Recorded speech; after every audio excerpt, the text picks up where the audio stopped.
Hello. Uh, let's see how the expiry went. Not a great expiry. So if you see what happened is what happened. So whole day it stayed inside the first candle range. So obviously very problematic for option buyers. And that's what happened. There's no breakout, nothing. Towards the end it tried to give, but there's not enough time to really make good moves. By that time, operator is in full control. I think the first candle itself is a big indicator saying that all the parties involved to stay out of option buying. Just they kept writing everything inside this range. Okay, yeah, we can't do anything. So we have to accept that there's no opportunity here, and so we have to sit back and wait and watch. That's it. So that's what I did. I didn't take any trade today, as we discussed yesterday. Upon the breakout of okay, first we'll start with Sensex. Sensex. So my view from yesterday is 81,800 is the target on the long side, provided it breaks out about 81,600. So the breakout never happened. So this came at very late in the second half, like at 115 candle in the sense, almost close to 2 to 15. Tried to break out, but it didn't give it close above the 81,600 level. So we didn't see the move from 81,600 to 81,800. So we have to just let the day go past and save our capital. That's the best we did, at least. At least I did. I didn't take any trade today. I took a good nap because the very first 15-minute candle just indicated that there's nothing going to happen in the market. But these are normal. We have seen that earlier. These kind of first bars on expiry days and the whole day it tries to just stay inside the trend. This is one kind of communication between the all big parties involved. So they understand this and whole day they just play with the option layers. Okay. Okay. Now as the day is over, let's see what happened and what's in the store for next session. So 25,040 and 25,090 are the expectations on the upside, right? So we were looking for a breakout about 25,012. Indeed, yeah, 115 candle is the average chart. 150 candle gave a close above that. So this gave me a positive indication for next session. So the demand zone is intact so far. Now, how it opens in the next session, that is tomorrow, it all depends upon the global markets and tomorrow morning session. So if there is an open about 25,000 open, or if it's in the very first 15 minutes candle, if it's a sustains about 25,020, we consider long position at least, for targets of at least 25,100 first target. And you may wait for 25,040 to break actually. Sustaining here, it's good enough. So that's one thing. So opposite can also happen. Something like if it sustains below 950, so the supply demand zone will be violated. The stop loss gets hit, and we'll see a sell-off till 880. That's very much possible actually if it trades below 950. Okay, not hoping that to happen, but let's see. So far today's indication is positive. So 25,020 above is good for long trends. Only if this positive sentiment gets nullified below 24,950.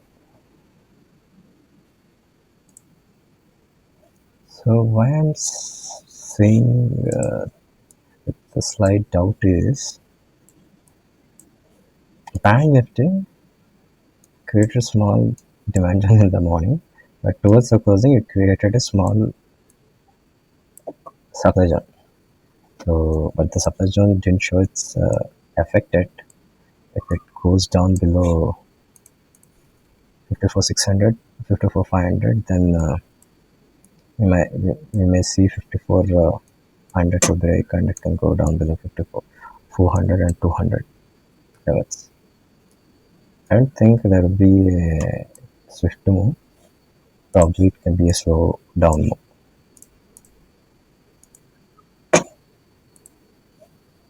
So on the other side, if it opens above 54,700, resistance above 54,800 in the first 15 minutes or so, you can see targets till 55,000, 55,300.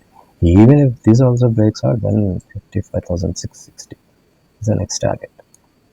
So it depends. This one, two, three, like that. Has to be a big one actually, 1,000 points. That's it. Nothing is impossible. But the main requirement is it has to stay above 54,800. Below 54,500, we'll see slow sell off. Here's the swift. Let's see. It all depends upon where it opens. If it opens gap down, pull back, and you can sell off immediately. That's a possibility. If it opens up, gap up or slight positive, you can make a pullback and go up immediately.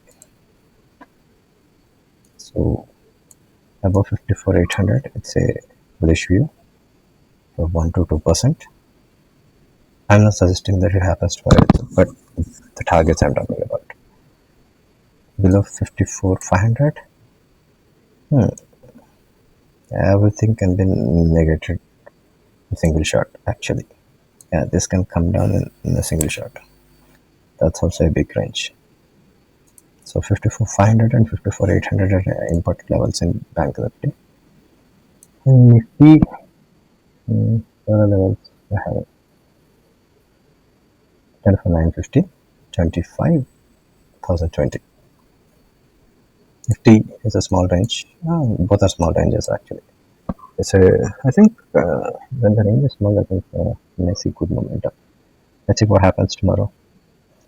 Before leaving, I'll just present you with the positional view.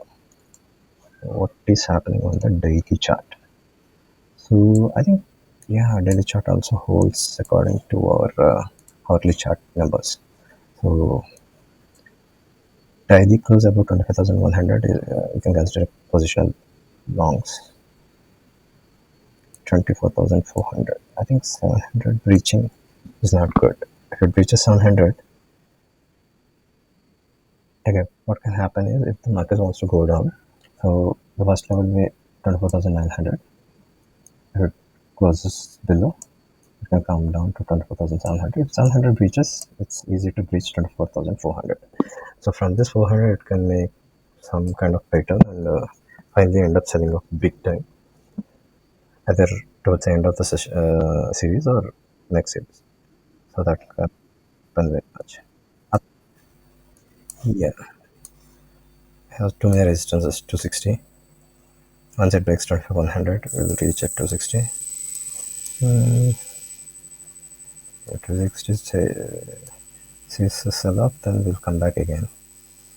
You have to see how it plays out because there are too many resistances on the top. So for now, 25,100 will give you another 150 points a minimum. 24,900 will give you 200 points on the downside. 24,700. If 2,700 breaks, it will give you another 300 points. This trade looks easier for me if it really happens. Okay, I'm not praying for the sell-off, but that's how it looks like. It's easy to break down, then break out. Break out. Nothing is impossible indeed. Can break out, consolidate, break out slowly, and once it goes here, again it can consolidate and then break out. But upside moves won't be fast enough unless short covering triggers about 25,300. Okay, that's it. That's what I can see from the chart as of today. Let's see how it plays out tomorrow. Seems like there's some data pending at 6 p.m. today for US. But still, let's see. Thank you.